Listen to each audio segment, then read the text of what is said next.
Welcome to ஒரு review.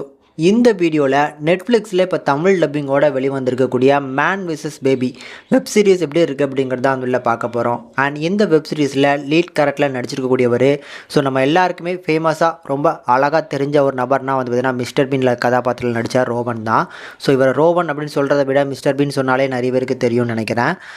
அவர் பண்ணியிருக்கக்கூடிய ஒரு வெப் சீரிஸ் ஆச்சு, எப்படி இருக்குது அப்படிங்கிறத டீட்டெயிலாக அந்த வீடியோவில் பார்த்துடலாம். கதையை பொறுத்தளவுக்கு ட்ரிவர் அப்படிங்கிற கதாபாத்திரத்தில் வரக்கூடிய நம்ம கதாநாயகன் இவர் ஒரு சின்ன ஸ்கூலில் இந்த ஹவுஸ் கீப்பிங் வேலை மாதிரியான விஷயங்கள்லாம் பார்த்துட்டு இருக்கக்கூடிய ஒரு வேலையை தான் பார்த்துட்டு இருக்காப்புல. அந்த ஸ்கூலில் இருந்து இன்றைக்கி தான் பார்த்திங்கன்னா லாஸ்ட் டியூட்டி.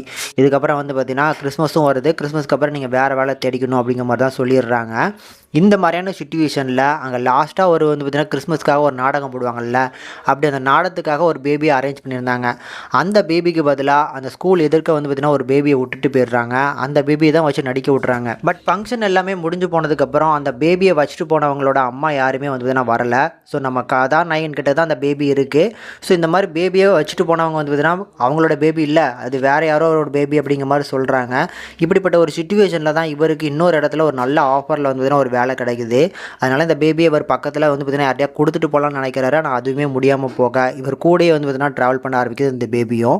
இதுக்கப்புறம் ஒரு பெரிய மேன்ஷனில் இந்த பேபியும் இவரும் என்னெல்லாம் பண்ணுறாங்க அப்படிங்கிறது தான் கதை. எனக்கு ரொம்ப நல்லா இருந்துச்சுங்க. கண்டிப்பாக சூப்பராக பண்ணியிருக்கிறாங்க. ஆனால் எப்போவுமே பார்த்திங்கன்னா அவர் வாய்ஸ்லாம் கொடுக்காம அந்த ஜஸ்ட் பார்த்திங்கன்னா விஷுவல்லே காமெடி பண்ணக்கூடிய ஆளா இப்போ வாய்ஸ்லாம் கேட்கும்போது கொஞ்சம் புதுசான ஒரு ஃபீல் கிடைக்குது. மித்தபடி சூப்பராக என்டர்டெயின் பண்ணுறாரு. கரெக்டாக இந்த படத்தோட கதை கரெக்டாக எங்கே ஸ்டார்ட் ஆகுதுன்னா ஒரு பெரிய லக்ஸரியான ஒரு மேன்ஷனை காட்டுவாங்க. அந்த மேன்ஷனுக்குள்ளே வந்ததுக்கு அப்புறமே தெரிஞ்சு போச்சு இதுக்குள்ளே தான் இங்கே கதை பெருசாக எழுதியிருக்கிறாங்கன்னு.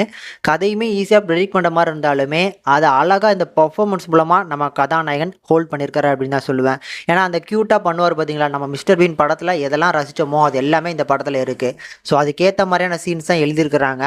ஆனால் இந்த வாய்ஸ் இல்லாமல் பண்ணியிருக்கலாம்னு நினைக்கிறேன். ஏன்னா மோஸ்ட்டாக பார்த்தீங்கன்னா டைலாக்ஸ்லாம் இங்கே பெருசாக தேவைப்படவே இல்லை.